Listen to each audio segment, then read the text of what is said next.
which is fashion. Wow, I must agree with you that fashion in Latin America is something I deeply enjoy, especially for the melange of colors, textures, and art found in our apparel. Yeah, you're right. But much more than fashion, what it contributes to identity, it's how people see themselves and how they present themselves to the world. Also, it helps to shape the identity of various racial groups and different cultures. That's right. Fashion in Latin America is tied to diverse Aboriginal cultures influenced by many factors that came in contact with the coming of the Spaniards and African slaves to our continent. They used techniques created by indigenous cultures, the Spaniards' fabrics, and plants, metals, and animals tied with all these apparel. So tonight we want to show you guys how the indigenous team can go with the modern fashion to make something new and great like we see here with Mara, here with me and with the people of the country. So we will start tonight in the center of the world, which is Ecuador, and we're two beautiful pieces made by the Talbareños, which are an indigenous group from the North Ecuador in the Talbaro. Yes, the necklaces, earrings, and belts worn by our models are an example of their craft.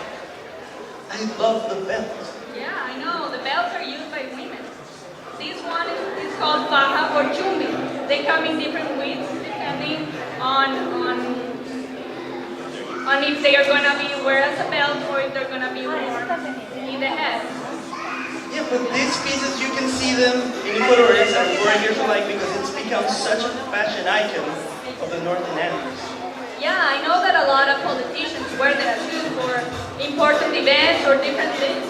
Yeah, the Talbareños are the first of many skilled weavers that we will see tonight in the fashion show. Indeed. Now we're going to move more north.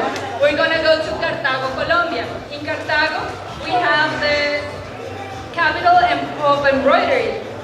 With this delicate embroidered, elegantly worn blouses.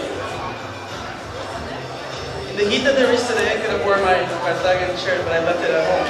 But we can see that there's this Hispanic era legacy in this clothing textile, and how the Spanish conquistadors brought this first embroidery style to Cartago, Colombia. I didn't know Cartago style came from the Spaniards. That's a really early import. It's an import that became a tradition. Another strong tradition we have is the shirts and blouses from southern Mexico. Yeah, our main source claims that the colors and figures could be from Aztec or Mayan figure inspiration. You can see Ian right here, looking beautiful in his clothes. And they're probably a blend of silver symbols from before and after the conquest. Yeah, a true syncretism, a mixture of cultures. Not only mixture, but the endurance of native materials and techniques with this modernism that we see nowadays. Which brings us now to another institution, the Chompa Inca or Inca style sweater. So we're down to south again, eh? Oh, hell yeah. South to Peru. The following items are two alpaca sweaters. The sign is the town of Chincheros, which is a part of the sacred valley of the Incas in Cusco, Peru. These textiles are made of wool or alpaca. Alpaca like from the fuzzy, small fuzzy of the lamb? Yeah, just like you, warm and fuzzy. With the only difference that llamas are breed for work and wool and alpacas are mainly bred for the fight. But as I'm aware, after weaving of the fiber, the yarns are dyed with local fruits and insects, am I right? Yeah, they are dyed with these small bugs formed. I don't know if you know this, but they take carmine out of their little bugs, and then they dye frappuccinos from Starbucks. I'm so thirsty. Yeah, Okay. you should go have one of them. Yeah, I don't think they're closed now. Well, our next items are chompas too. They're from Ecuador. And in Ecuador, these sweaters are made with the wool of sheep, llama, alpaca, or vicuña. Yeah, these clothes are very, very popular. People wear them in Peru, in Ecuador, in Buenos Aires, everywhere. Yeah. So after showing you that, now we can see another cold weather garment, which are the ponchos, which come from the Quechua ponchu. In Ecuador, these coats are made of wool by sheep of llama, alpaca, vicuña, and it takes around 6 hours to make your garment.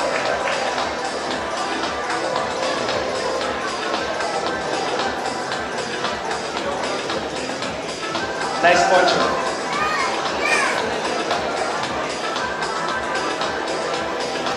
Ruanas are the Colombian Yeah, even before the Spaniards invaded, we had the manta, which was used by the Muisca, the indigenous people that live now in Colombia, and they would trade the manta that were already woven for flesh cotton. There are regions in the country where cotton was produced. Oh, that's right. And people have worn them for creative uses. They use them as blankets for babies. They use them to discreetly grab their lover's hand. Just the hand. Oh, the hand, the elbow, the middle finger. I bet. We're not done with cold weather accessories. We could use them in Peru pretty well. We Yeah, still have the okay. chalinas to show you. Yeah, chalinas and medias are used in the wintertime in the Andean department, but also in different coastal cities in Peru. So like we saw with the Chompa Inca, ancient Peruvians and Bolivians were known for the textile work. Their colorful clothes and symbols have been the inspiration for the style of modern accessories, such as all things that we see soon. That's very interesting.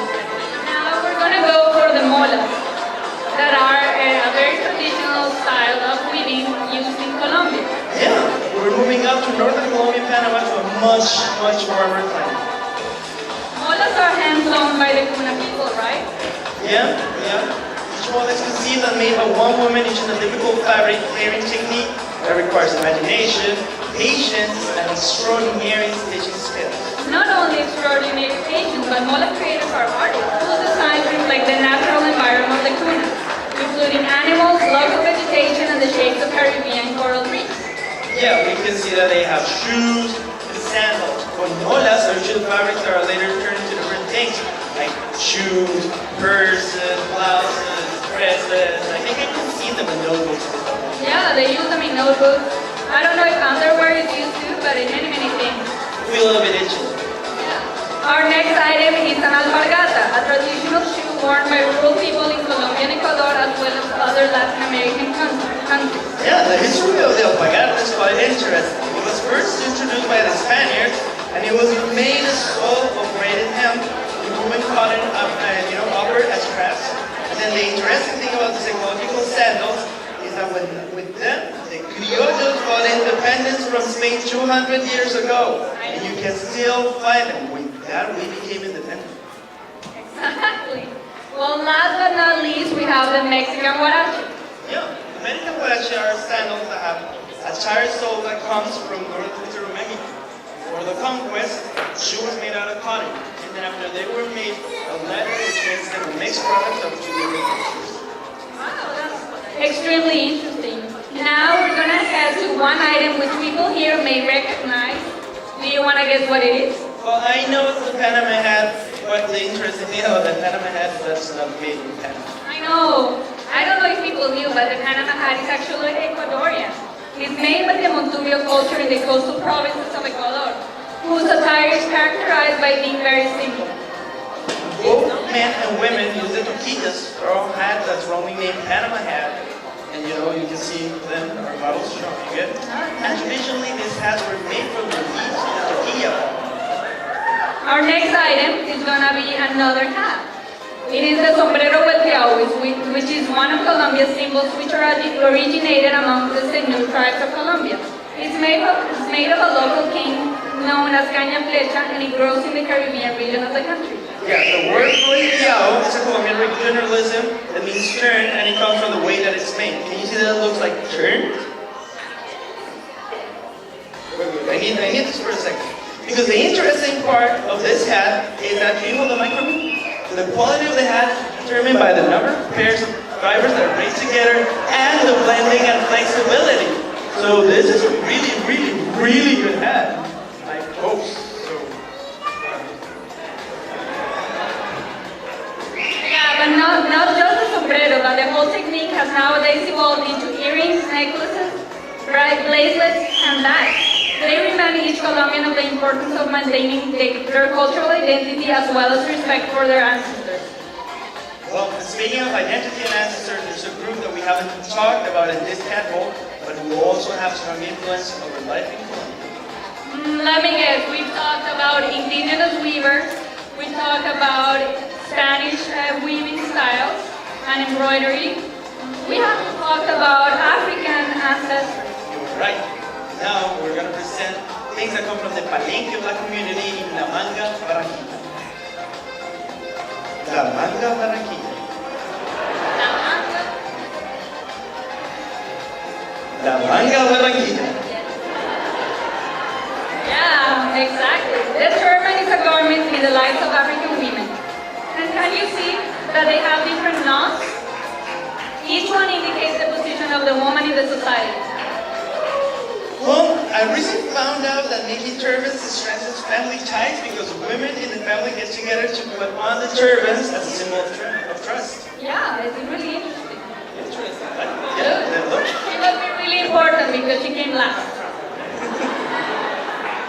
Now we're gonna have our last headpiece, the fuxico hairpiece. I understood that fuxico means like gossip in Portuguese, right? What? How do you say it? Fuxico. Fuxico. Exactly. Our next item comes from the countryside of northern and eastern Brazil. Fuxico is an artisanal technique. This technique is named after gossip because the groups of women in Brazil used to gossip while they were doing this technique. It's a great technique because you use everything. The artisans actually use leftover parts and they make packs out of them. Yeah, they make a lot of things. They make necklaces, they make pins, they make beautiful bags, things for like covers for your blankets, for your beds, everything. They make a lot of things. They do make all sorts of products. Okay.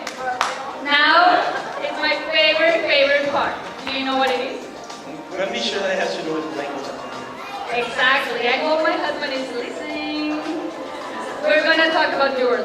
Actually, jewelry is also one of my favorite parts too.